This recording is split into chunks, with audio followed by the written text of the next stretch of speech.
Hey, freaks, it's Monday, April 13th, 2026. Coming up on the program today, Death Fat for Cutie is the all-morbidly obese cover band you didn't know you needed. Plus, I unlocked the panda bear skin for AI Jesus Christ, and the police officer looking to hook up during an armed standoff. All this, push your voicemails today.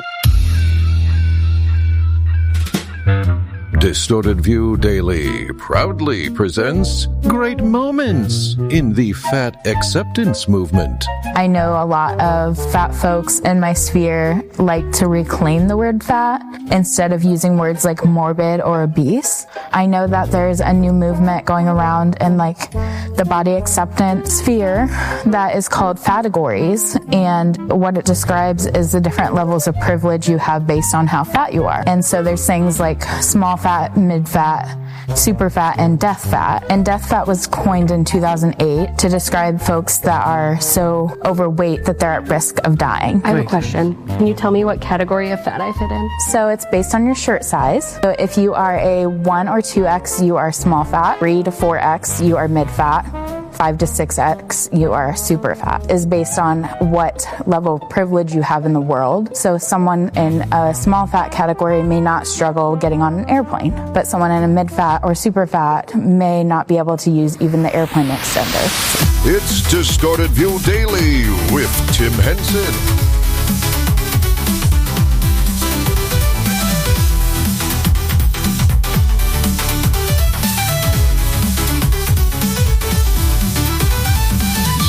Tim Henson back here with you, kicking off a new week of shows. Oh, it feels good posting this program at the normal time. All last week, we were messed up posting the show in the afternoon.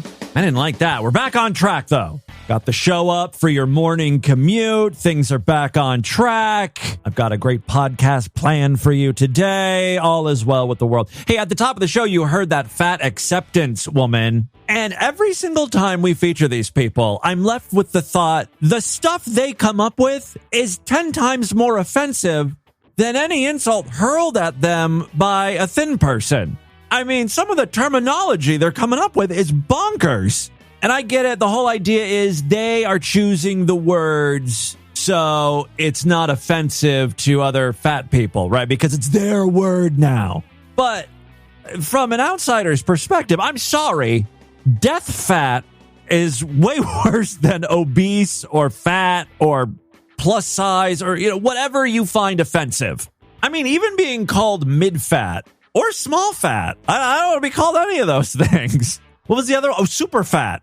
I think we all use that term, right? Oh my God, she is super fat. But apparently that's okay now. That is not an offensive term to fat people. It is an odd movement because it just feels like the words that have typically been used to describe fat people are not offensive. However, because a thin person was using them to describe a fat person, now all of a sudden it's a slur, it's offensive, and it must be changed. But these stupid fat folks, I'm sorry, I think it's still offensive to call someone fat. You've got to add a prefix to it, all right? Then it becomes acceptable. These stupid death fats end up coining real, extremely offensive terms for themselves. You know what? If you want me to call you a death fat, I'll call you a death fat or super fat. Congratulations, you won. You won the fat naming culture war, you stupid fat fucks. Ooh, that's offensive. Super fat fucks is acceptable, though. All right, enough. Let's move on. Oh, speaking of stupid super fat fucks, guess who I got an email from this past weekend?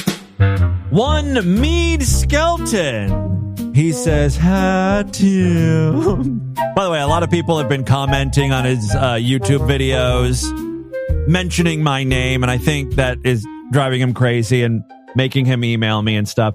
Hello, Tim. I declare. I'm sure you've heard the glorious news about Perez Hilton.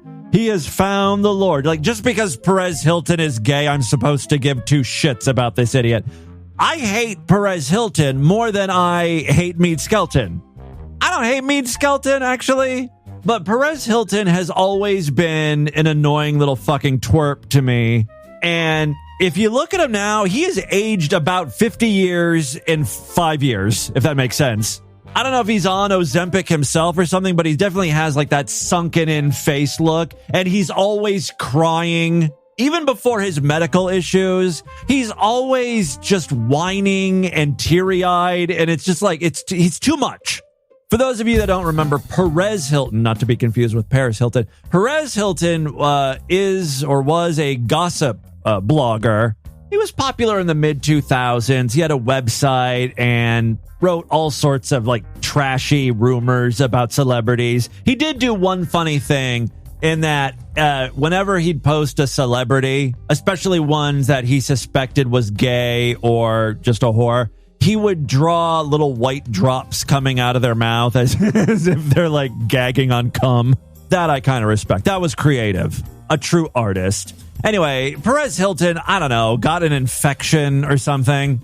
Then he was in the hospital and he thinks he almost died, and then he saw Jesus. So now he's all like religious. I mean, he's still very, very gay. God presented himself to me.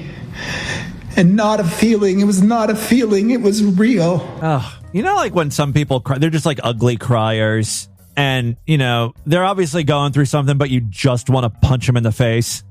That's my reaction when I see Perez Hilton. Did something that I could only describe as miraculous. Yeah, suck that snot in. How I know this is at least a little performative is he's mostly worried about how this is going to come across on his live and if people are watching. Every day because of God. So I'm so thankful. And I'm so thankful that people are watching right now. Believe me, God has nothing to do with your follower count. You built those numbers by drawing semen on celebrities' faces. Nothing godly about that. I was saying earlier, I thought going live might be a mistake. But thank you for showing up for me. All right. Like, does Perez Hilton have fans? You know what I mean? They'll follow him for the gossip or for his snarky comments, but do they actually like really like and care about the man Perez Hilton? I have a hard time believing. I don't like the fact that he likes to think of himself as a celebrity. You know what I mean? I also hate that way of like talk crying. Like he's crying and I don't know, like, but he's talking through it. So I don't even believe that's real crying. I just want to say thank you so much to everyone who continues to follow me. Get your fucking shit together, please. So annoying. Anyway, Mead message. Like, Mead thinks I give a shit about any of this, right? He's like, oh, well, he's gay, you're gay, so, you know, you can turn to God too, right? He's recovering and was very sick, and God showed him his presence and is healing him. This is what Mead's email says. I also hope he can be led from his perverse lifestyle choice. I was wondering if you may feature it on your program. Wish granted, Mead, although I don't think it's going the way you want this segment to go. I think it would be inspiring for listeners. God bless. All right, well, mission accomplished, Mead.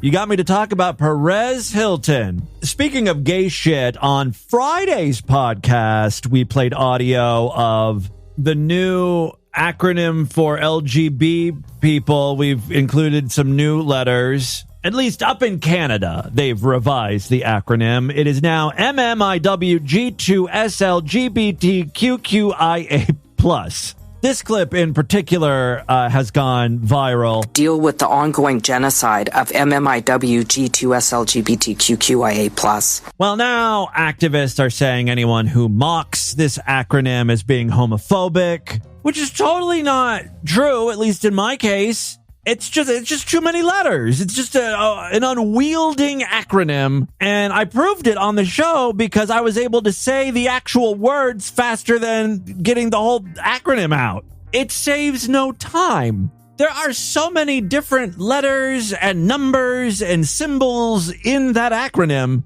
It starts repeating. There's multiple M's, multiple L's. It's insane. And the whole idea, really, of the LGB acronym, it's just to denote not straight, right?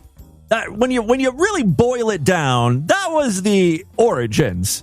It's just telling you this person is not heterosexual. The acronym should really be NH, not hetero. We don't need to go into all the specifics, all the different variations. Everyone has to be represented. And I'm not talking represented in the group. No, in the name. Everyone wants to be included in there. I'm surprised P is not in that acronym. See, I don't need to be giving these guys any ideas.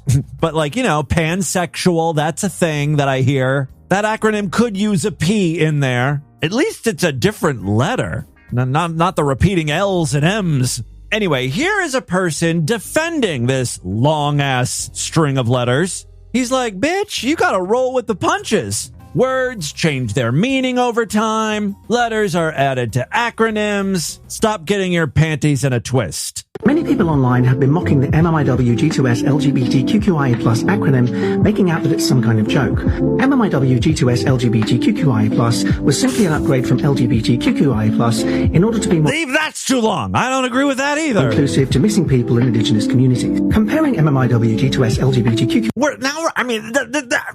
What? Missing people in Indigenous communities? Look, they can have their own acronym. They can have their own community. Well, what the fuck are they just trying to glom on to the LGs and the Bs, you know? We can't be everything to everyone. We got our own problems we're dealing with. Sorry, it's true. If you look at recent polling, support for gay marriage is down. People are just really hating the gays. And now, because I'm part of the MMIW group, some of my time and resources has to go to caring about fucking missing Indigenous people? That's a whole other ball of wax. That's a completely separate issue, if you ask me. I think the real issue here, and this is why these Indigenous people are such sons of bitches. They're the real problem here. I'll tell you why. Because no one... I'm being dead honest here, and this hurts me to say this, but, it's true. No one really cares about Indigenous people. And so these Indigenous people were like, you know what, we got to hitch our wagon to other marginalized groups, and then we'll start getting some attention. Instead of saying LGB, every time they talk about gay issues, we're going to make them also talk about missing Indigenous people, because it'll be part of the acronym. Get the fuck out of here with that. I'm surprised the fat acceptance people haven't started lobbying for their own letter to be included in the acronym here. Sure, why not? What's a few other letters? MMIWG2SLGBTQQIASFDF+. Can't forget about the super fats and the death fats. Who else wants to be a part of the acronym? Do you happen to drive a Ford F-150 with truck nuts hanging out of the back end? Sure, let's tack on TN to the end of that acronym. Gotta support our truck nut loving brothers and sisters. I think, I hate to say this, but maybe the LGBTQ community is a little too inclusive. Let's start turning people away from our little group, okay? Comparing MMIW G2S LGBTQIA+ to a strong password or the next sequel in the Call of Duty franchise is not only grossly offensive, but I made that password joke on the show. Deeply disrespectful to those communities who are simply asking for us to adjust our language and broaden the LGBTQIA+ acronym in order to include more people. I think that acronym is just representing too many people at this point. Come up with your own acronyms, your own new groups. Let's keep these bunches of letters manageable. Quite frankly, I wouldn't mind getting rid of the SLs and the Ts in that, Because lesbian and gay and bisexual, that's like sexual orientation. Transgender is like gender. It has nothing to do with who you want to fuck. Same with the two-spirited people. And I don't know where the hell the missing Indigenous people fit in. That's a third group. Is actually pretty normal. So when you deliberately don't say MMIW G2S LGBTQIA+, when you could say MMIW G2S LGBTQIA+, we know that you're being deliberately exclusionary and simply trying to hurt people's feelings. I am. Unfortunately, sick of including everybody. Sometimes people need to be left out. The G2S LGBTQI community are they themselves refusing to use the MMIW G2S LGBTQIA acronym. I can't tell if this is satire at this point because he keeps saying the acronym over and over, and it really does showcase how ridiculous it is. G2S LGBTQIA acronym when they could easily do so simply by using a few more letters. So if you are a member of the MMIW G2S LGBTQIA+ community, you can show respect to other members of the MMIW G2S LGBTQIA. Okay, that's enough. Enough! It's exhausting. One other update I wanted to share with you. On Friday's podcast, I introduced you to Harry Dresden. Remember him? My name is Harry Dresden, motherfucker. sounds like that classic porn clip of the dude coming really hard.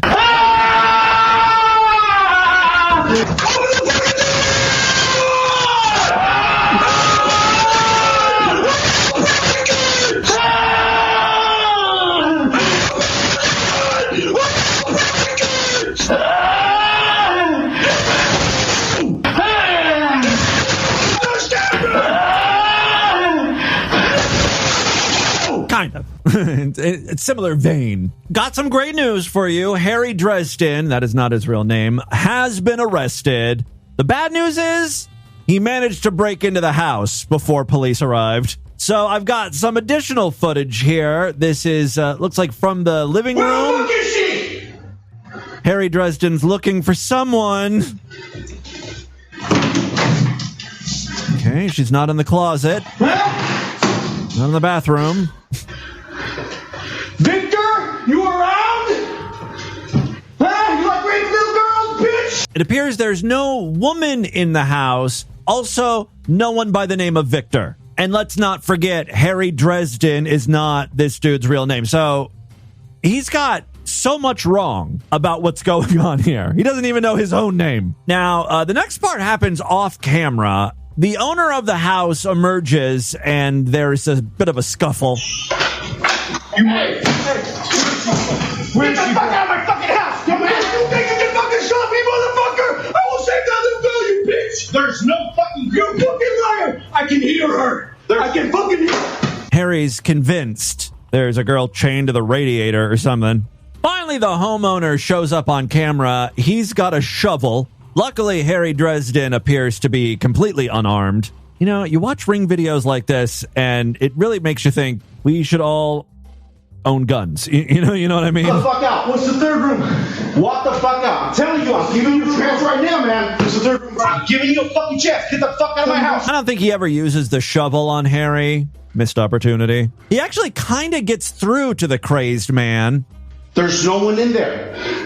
There's 3 rooms, man. Harry's convinced there's another room. Why do I hear screaming? Are you military? Yes. Okay. Can you help me out? Okay. Yes. I understand what you're going through right now. Yes. Can you step outside? I've seen this happen before. It's like, these are obviously people that have like PTSD, mental issues, or whatever. I'm assuming Harry Dresden here was actually in the military. It could all just be in his head. But a lot of service members come back from war and stuff, and they are fucked up. They lose their mind. But then if you're just like, hey, were you in the military?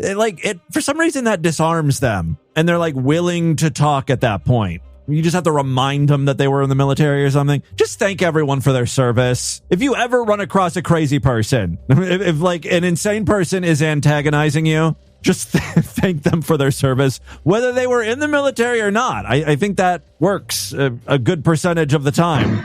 There's something going on this street, bro. Bro, everything's fine. Please step outside. Okay. Sit there. Sit on the ground, please. Just sit there until the cops come and haul you away. Okay. Actually, at about this time, the police come onto the scene. Yeah. That was the cop saying, don't move. And then they haul Harry away. Obviously, again, his name is not Harry Dresden. According to news reports, he is Jason Nichols. The incident gained traction online after footage of the suspect identifying himself as Harry Dresden, who is a fictional wizard detective from the Dresden Files by James Butcher, made rounds on the internet. I think Jason actually did believe he was Harry Dresden because in the books, Harry Dresden wears a long coat, just like Jason did when he broke into this house. According to jail records, Nichols has been charged with first-degree burglary, vandalism, terrorizing, and assault with a deadly weapon. Not sure what the deadly weapon was. I know at one point he rips a bell off the porch. Maybe he swung that around. One of the reasons I absolutely love the internet is because videos like this will surface, and then fucking freaks online are able to track down additional videos from these people. Like, okay, Jason Nichols, a.k.a. Harry Dresden, got arrested for breaking into a house. Now I've got video of Jason from 10 years ago. He's out in a crowd, and he says this. Before Harry Dresden was a thing, there were Dark Knight dorks. I'm surprised he didn't identify as the Joker. Did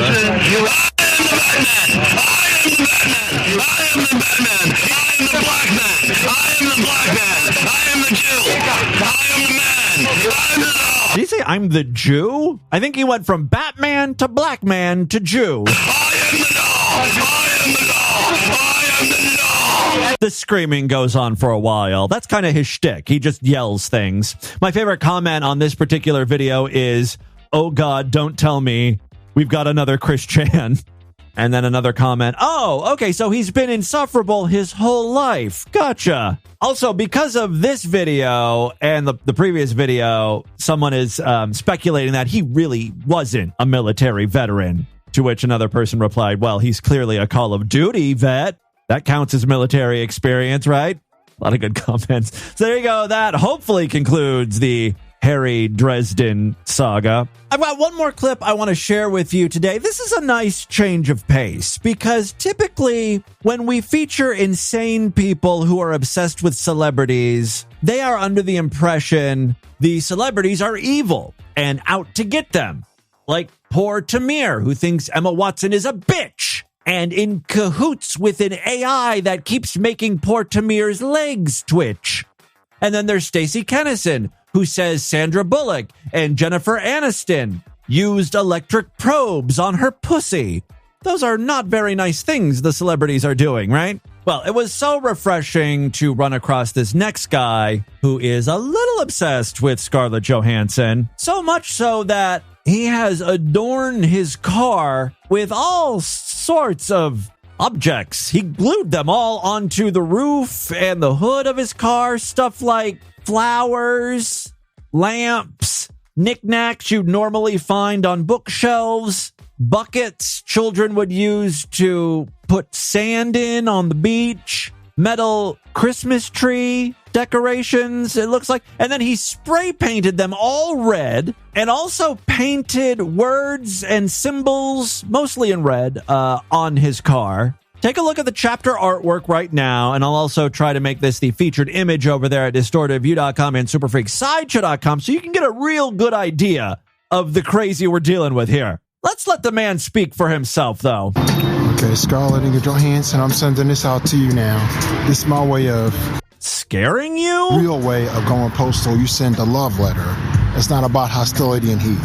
So this tell you how I feel about you, Scarlett and Johansson. I love you, and I'm presenting this to you. Okay, this is my 4-page letter to you. I put it all over my car. Yeah, instead of just mailing her his manifesto, he painted this letter. It's really a living sculpture, almost, on his car. Scarlet red.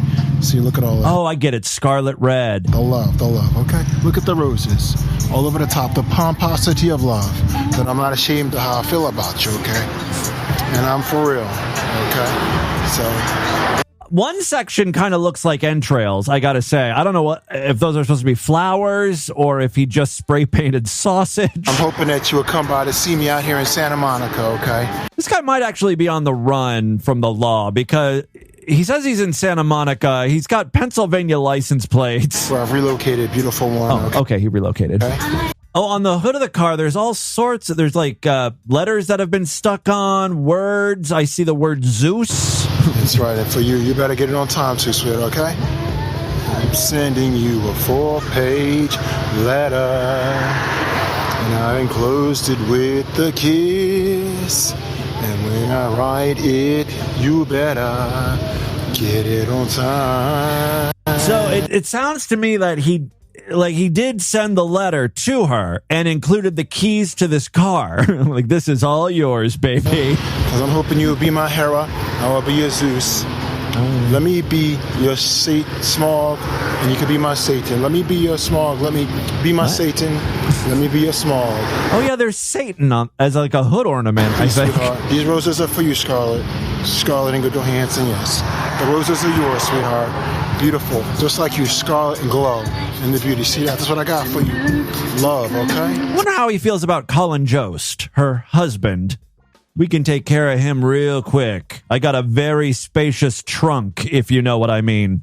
Okay, now we're swinging back to the trunk of the car, and there's the word clairvoyance and Eros? See this? That's what you are to me. I wish you could be my Eros femme. Oh, Eros femme. Let me be your Eros. Let me be your Heroica. And please be my Heroica, Scarlet. Please, baby. Let me be your dreamscape. Be my clairvoyance, please. Heroic artist forever, Scarlet, please. Like I said, this car... I'd love to see this car get appraised. I want to know the Kelley Blue Book value of whatever this fucking thing is, right? Like a 1998 Cadillac or whatever. And then after he's done all this, okay. I mean, you've just destroyed any value in that car, right? Scarlet. And that's like I said. But that's okay. You know, this is for one person. This is for Scarlet. Crowns are for you, Scarlet. You know it's all for you. Yeah, he's all sweet on Scarlet right now. I got mad love for you. Yeah. Like I said, be my clairvoyance. Let me be your dreamscape together. Wait a few weeks, and when he doesn't hear back from Scarlet, we'll take a vibe check. I have a feeling he's going to get angrier and angrier, eventually taking a sledgehammer to the car. I'm imagining this is your face, Scarlet.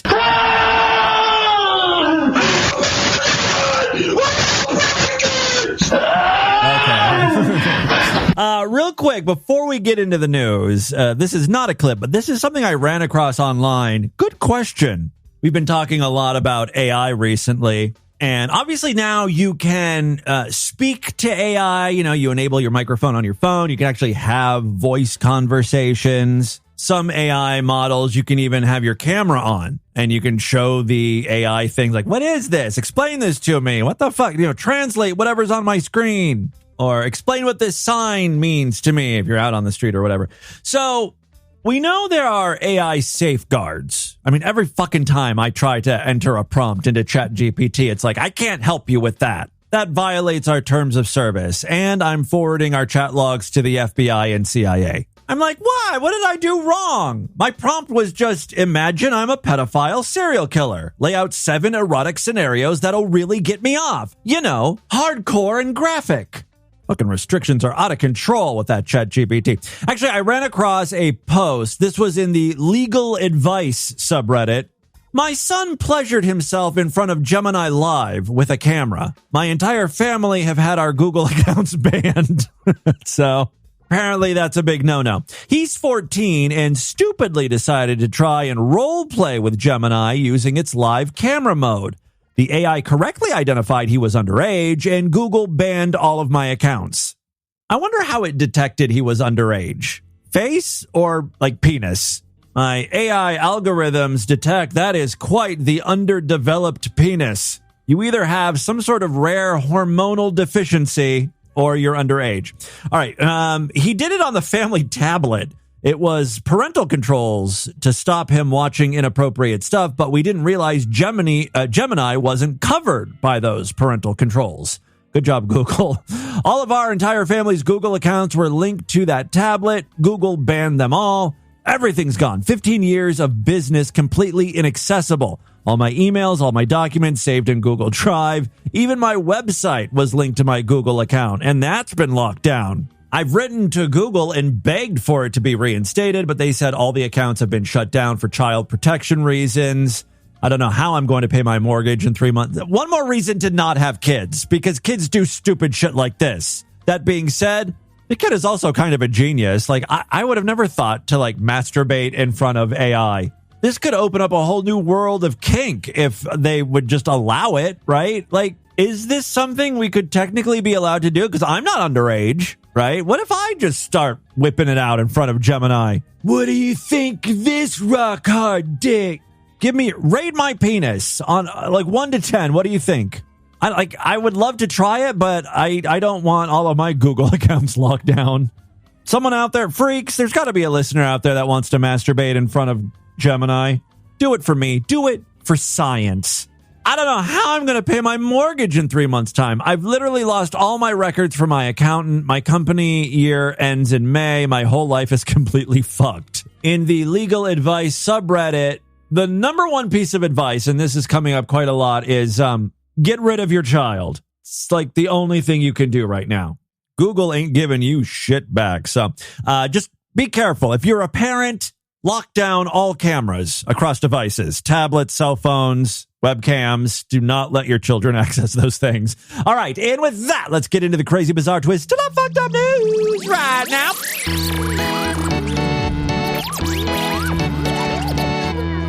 not a member of the Distorted View Sideshow, what are you waiting for? Help support this stupidity. Become a true and honorable freak today. When you sign up, you gain access to all of the exclusive shows we do every month. Actually, every week.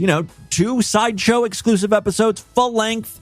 An awesome deal. We've got monthly, quarterly, semi-annual, yearly, and lifetime memberships. Just go to distortedview.com. All major credit cards and PayPal accepted. You can also sign up and gain access to the new exclusive shows in Spotify. If you happen to use the Spotify app, just search for Distorted View. Same deal with Apple Podcasts. Other ways to help support the show, we've got a Patreon account, patreon.com/distortedview. Pledge $5, get access to a special voicemail line where I will play your calls first. And you can sponsor an episode of DV. It's only $25. Just PayPal show@distortedview.com. Or you can go to paypal.me/distortedview.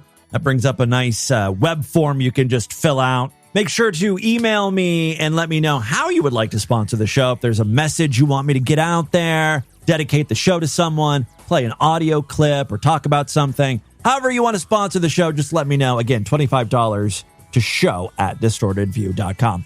Okay, 2 very quick stories now. First up, this story comes from California. We've been featuring a lot of police body cam footage audio on recent podcasts. That footage usually paints the person being arrested in a bad light.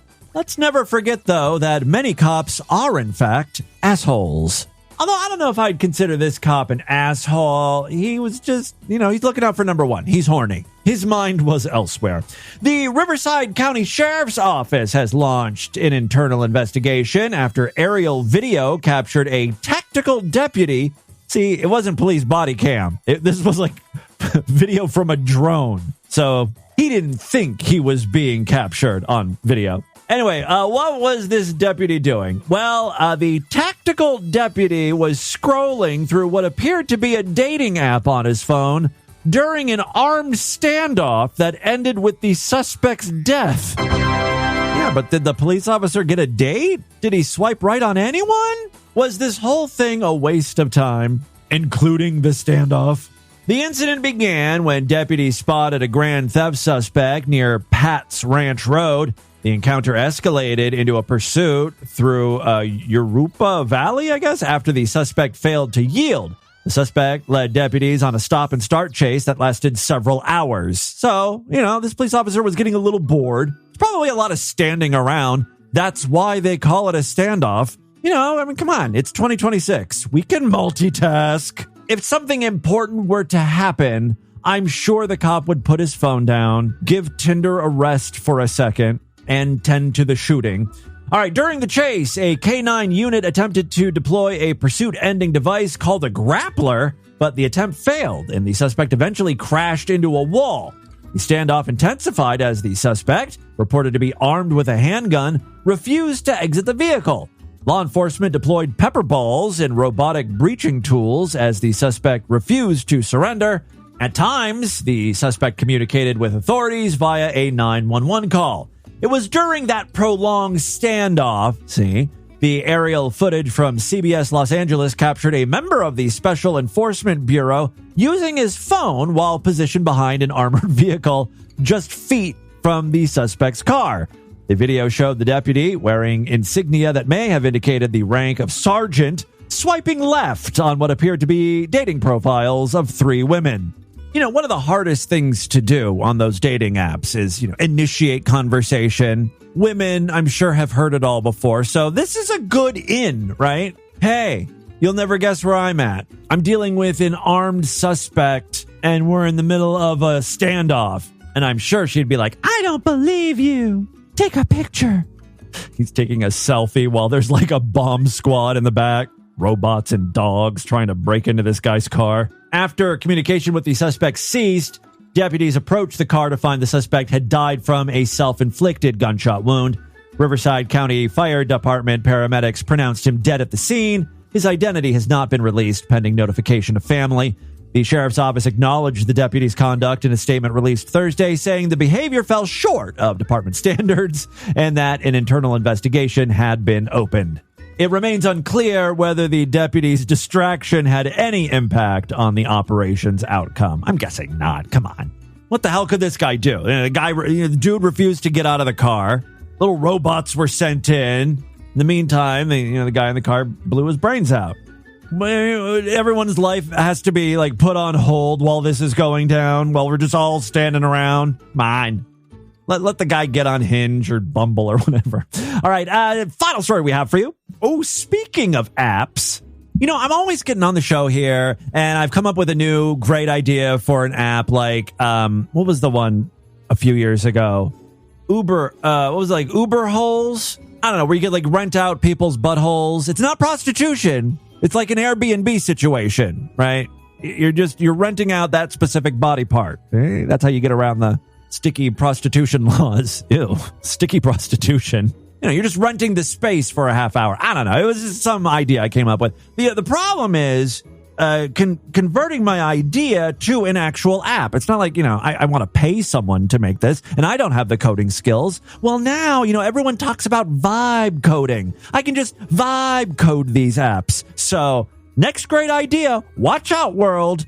Your boy's going to become a tech billionaire. If you freaks can remember any of the great app or website ideas I've had over the years, let me know. I've got a shitty memory. Now's the chance for me to, turn those ideas into reality.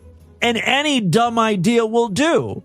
For instance, here's the segue into the news story. You can talk to Jesus in an app. It's obviously just some AI bullshit, but still, people are paying for it because Christians are dumb.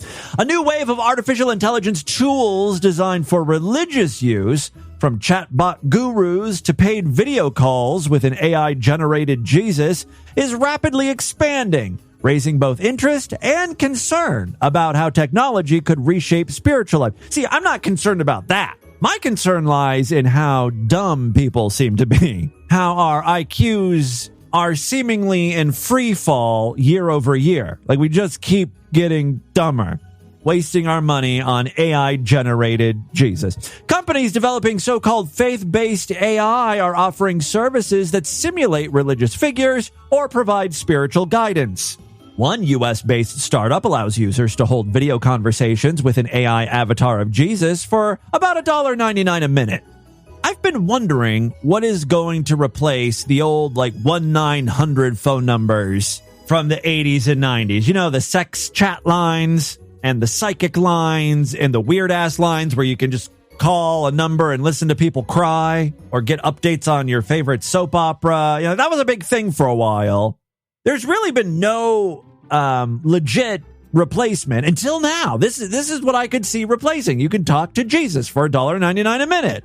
Kids, get your parents' permission before dialing, or more appropriately, downloading. These apps will also deliver personalized messages of prayer, encouragement, and advice in multiple languages. The surge mirrors the broader popularity of AI chatbots for therapy, companionship, and advice, but also applies it to religion, an area many experts say carries unique ethical and cultural sensitivities. I wonder if you can personalize your AI Jesus, because, let's be honest, most Americans envision Jesus to be lighter skinned, yet he was from the Middle East, so for accuracy's sake, the default could be a darker skinned Jesus, darker than many Americans might like. It'd be cool if you could design your own Jesus, kind of like a Sims character. You could buy outfits, different skins. Yes. Developers say the tools can help people explore faith more easily. I just want to dress up Jesus. Some systems, whatever you want to do is fine for $1.99 a minute. Some systems are trained on religious texts. Yeah, I would hope so if you're talking to Jesus. You should be familiar with the Bible. Some systems are trained on religious texts such as the Bible or Buddhist scriptures and are designed to answer spiritual questions or guide meditation.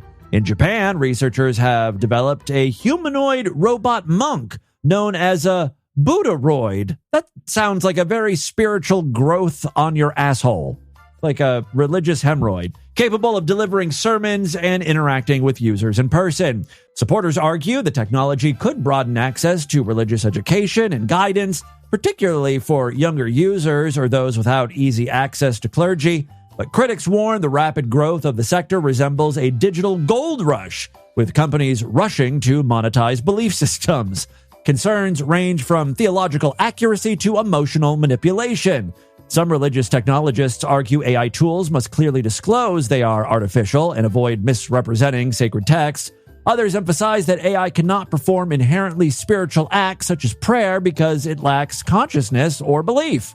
Ethicists and developers say risks include misinformation, data privacy issues, and the possibility of users forming unhealthy emotional attachments to AI Jesus. It's only a matter of time before someone gets into a romantic relationship with AI Jesus. They'll chronicle all of their adventures on that subreddit, My Boyfriend is AI. They'll generate pictures of Jesus in bed with them. We're just a hop, skip, and a jump away from these people using love words. Remember that cult where each member is supposed to imagine they're having sex with Jesus when banging people? Even the dudes have to pretend their wife or girlfriend is Jesus. And you have to say things like, fuck me, Jesus. I want your holy seed in me, Jesus. Now, at least with AI, that, kind of makes sense.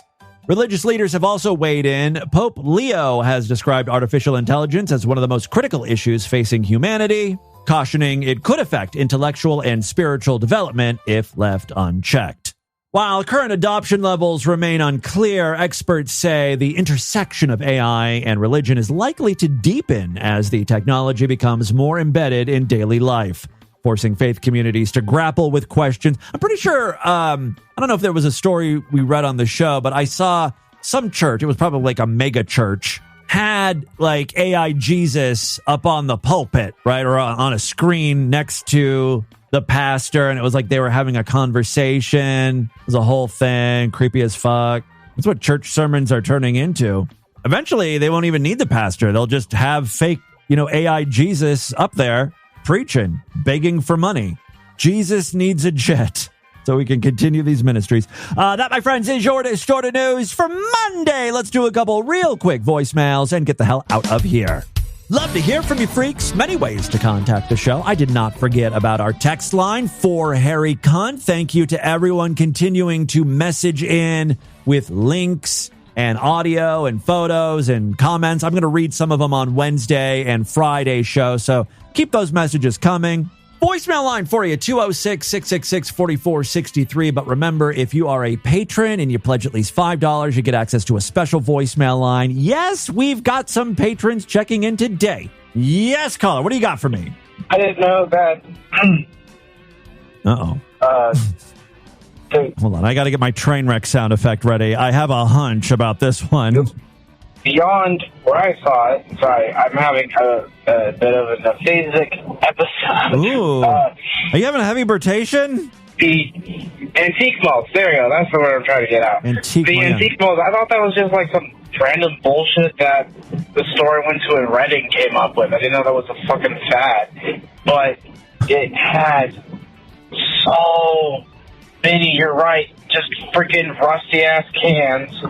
Oddly enough, a bunch of records from Disney, the racist Disney movies. Oh, yeah. Yeah, there's all sorts of stuff. You think antique mall, you think, antiques, furniture and lamps and shit. But they've got all sorts of just crap there. Which is pretty cool. Anything old is considered antique. Actually, so much glass. Just, if you want green glass, you should go for this. You'll probably die. Oh, because it's irradiated glass? It's irradiated glass. Yeah, the uranium glass. Awesome, those are cool. Translucent green color. Yeah, they glow green. And there was a lot of that at the... Hey, you know what? Speaking of which, some idiot listener was like, hey, Tim, because I was talking about one antique mall that we went to that was super, super large in Cincinnati. And a listener, I'm sorry I don't have your name in front of me, because I think it was a text message. They're like, hey, right down the road from there's another one. You got to check it out. So, believe it or not, this is the last time I ever take advice from you fucking morons. Lord Douche and I go there this past weekend. The name of the place is Treasure Grove Auctions. And I'm like, that's kind of weird. Auctions. I thought, okay, well, maybe they've got antiques and then they'll auction off some of the more expensive things sometimes or something. I don't know. Listener told me to go there for antiques, so I was going to go there. First thing is you pull in, it's in a strip mall and like in a shitty part of town, right? So you walk in where, the entrance would normally be, and they're like, oh, no. There's a big sign. You go in the back. So you got to go all the way around the strip mall to the back where like stores load in shit from trucks and stuff. That was a little weird. So we found the spot and the door was open, and we go there and immediately we're greeted with like weird looks, like people staring, and they're like, can I help you? And I'm like, yeah, we're just here to like look, see what you got. And they're like, okay, well, we're not really open. It's an auction house. It literally is it's people selling antique crap at auction, and the auction day is Wednesday. Right, so the only time you can go there is Wednesday. The people that are in this area are the people setting up for the auctions. I don't even know how you could possibly auction off all the crap that was in that store, like tables upon tables of junk. And they're like, well, it's too dangerous for you to walk around and look right now because there's stuff on the floor and stuff. So we've got a preview day on Tuesday. You go there on Tuesday, look, see what you want to bid on. This is all, again, even if the listener knew that this was an auction thing and not antiques, and it sounded like this person was pretty knowledgeable about this place because they're like, you got to go check it out. All right. Why would you think Lord Do? Like, we want one mug. That's all we want. A mug. That's like $5. That's our price range. $5, $10 for a mug. That's all we want to buy. Why would we bid on one at an auction? And like now, so it was a total waste of time going there. But then if we do decide to do this, we got to go there Tuesday, find a mug that would work for Lord Douche, then go back on Wednesday and bid. God knows how much people these things are going for. It's like never in a trillion years would someone go and just bid on one goddamn stupid mug. Why? Why would you do that to us? It was a total waste of a trip. We've been to so many thrift stores, and it's just like the most interesting thing is just seeing the type of people that shop at at the Goodwill thrift stores. There, a lot of people are just like strung out. It looks like the workers. There's one woman who had like the meth movements, like the shaky meth, like she just couldn't stay in one spot and doing the jaw movement thing, and he was obviously going through something. And then even people that are like shopping, you'll go to, like Lord Douche was telling me this, like he was looking at plates or something, and anything that he looked at for a second and seemed kind of like interested in, another woman would come swooping in and quickly grab the item, right? As if this was a huge find. It wasn't even like going to purchase it, right? But she thought she's going to lose out on this. And it's obviously like a awesome deal, or it's worth something because, Lord Douche is looking at it. So she'd grab it. And then like Lord Douche would move on and look at something else, and then she would put it back. Right? Like, oh, this must not be that good after all. Very peculiar people at the thrift store. Do one more here. Yes, caller. Hey, this is Robert Faggot. Robert Faggot again. I think Robert Faggot called in on Thursday or Friday. Calling back about the status of my egg maker I got. Oh. I got a Hamilton Beach egg maker. Okay, look at you, Richie Rich. I don't know. It rules my dick. I know, right? I know. I use that thing so much. Keep in mind, like before this whole egg making thing started, this trend, right? Before I got it in my head to start eating hard-boiled eggs, I went years without eating hard-boiled eggs. It did not even cross my mind to eat these things. I have purchased so many eggs. I'm going to like Costco now to get the 24 or whatever 36 packs of eggs because I'm going through them so quickly. And then I'm like, oh, fuck, this is probably going to screw me up, cholesterol or something. They're always debating. They go back and forth on if eggs are healthy for you. So I've been doing research. I'm like, how many eggs can you safely eat in a day? I don't want anything affecting me negatively, like cholesterol or whatever. And like, bodybuilders and people that are like, take care of their body, they eat eggs all the time for protein. No biggie. But, I'm not healthy. I live a very lazy, what is it called? A sedimentary life? What is it called? sedentary. Thank you. Sedentary life. I'm also borderline retarded. What's the word for when you don't move? Anyway, based on everything I read, you're good if you eat 1, 2, 3 eggs a day and you're not like gorging on a bunch of other bad food. You're good to go. So I'll usually have 1 to 2 eggs, hard boiled, light salt, and that is my like evening snack. Then I also do this thing where I get off the eggs like I'm an addict or something. Like, I go dry for a week or two. I don't want any egg buildup in my body. I'm so fucking idiotic. I don't know how bodies work. So I'm like, I can just no eggs for a couple weeks, a week or something, just to get them out of my system. I just bought some eggs yesterday, so I will be making hard-boiled eggs in my egg maker. We actually have. It's almost embarrassing to say I've got 3 egg makers. We've got the one that we've had for years, hadn't been opened, and then I got on this egg kick, and that's what kicked this all off.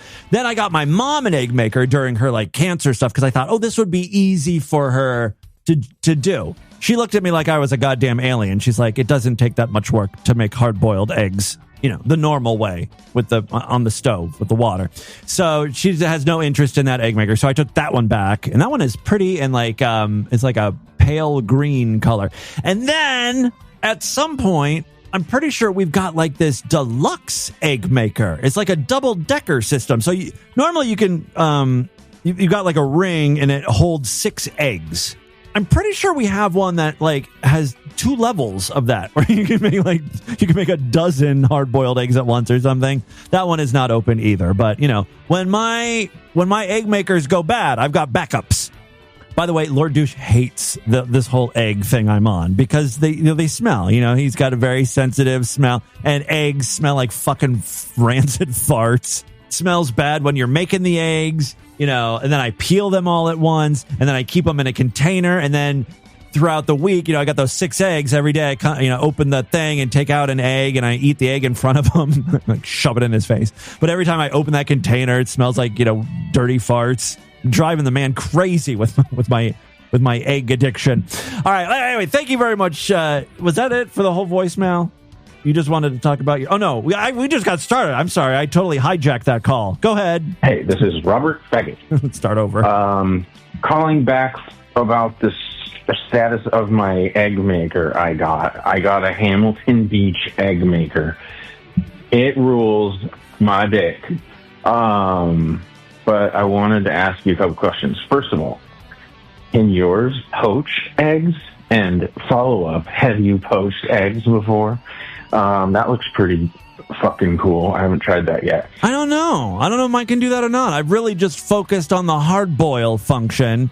And I know, like, depending on... See, the way mine works is you just pour a little bit of water in the base, and it's got a ring, and then you just set the eggs in there. But you can depending on how much water you put in it, you got, like, hard-boiled, soft-boiled, and then there is, like, another thing. If you put a bunch of water... I don't remember how that works. Also, how there's no, like, additional plastic doodads in there for the eggs. You cook them, right? And then you put them in... You're supposed to put them into an egg bath, and that makes it so they... Yes! Are easier to peel and shit. The egg bath is very important. Use cold water. I actually don't even use water anymore. I fill up this container with all ice, and I make it so that the ice covers the eggs completely. So all around the egg, it's iced, and then of course the ice turns into water.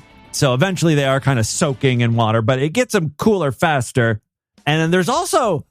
This is just turning into an egg podcast at this point. I'm just going to, forget Distortive You Daily. I could start a whole series of show. The Incredible Edible Podcast. Oh, that's such a great name. The Incredible Edible Egg. Anyway, there's this other thing that you can do with like a spoon. Have you heard about this? Where you like tap on it. You tap on the egg and then you can actually hear it or feel like the membrane of the egg separate. So the shell will come off a lot easier. Look up spoon egg trick if you're interested. It's like spoon egg peel trick. I don't know. I love that the last 15 minutes of today's podcast is all egg talk. I haven't tried that yet. Also, you know how you cook them, right? And then you put them in, you're supposed to put them into an egg bath, and that makes it so they are easier to peel and shit, which does work. But then, let me ask you this question. My eggs are all wet, and I don't like that. It's something about a wet egg is grossing me out. Do you dry your eggs off? Yes. I ain't playing around with no soggy eggs. Yeah, what I'll do is I've got like paper towels, right? And so like as I'm taking them out of their egg bath one by one, I'm peeling them, but I first pat them dry, get them nice and dry before I start peeling the eggshell off. Otherwise, you'll get water in the egg, you see. If so, follow up. What is your method of drying your eggs? Do you use a blow dryer? I blow dryer, exactly. Like all right, that's all I have. All right. Enough egg talk. Thank you very much, Robert Faggot. That is all the time we have on this edition of the show. I want you guys to email me, show@distortedview.com. Distortedview.com is our official website. Voicemail line for you, 206-666-4463. That's 206-660. God, is it? Oh, God. Super fat and death fat. Spread the distortion. STD. Tell all your friends about the show. Don't forget to give us a 5-star rating, a thumbs up, or like wherever you can rate and review podcasts. Tomorrow's show is going to be Sideshow exclusive, so if you want to hear it, you know what you need to do. Make sure you're a member of the Sideshow. Go to distortedview.com right now. Otherwise, I'll see you back on Wednesday. Until then, have a great day. Bye, everybody.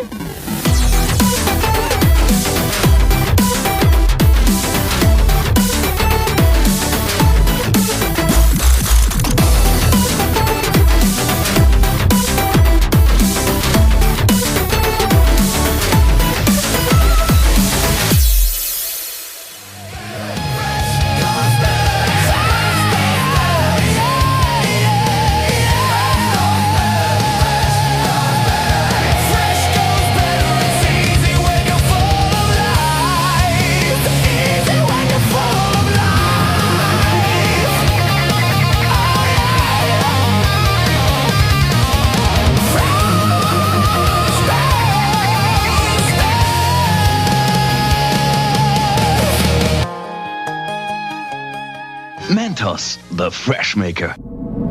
This has been another excellent podcast from the Scribe Media Group. Learn more at scribe.net.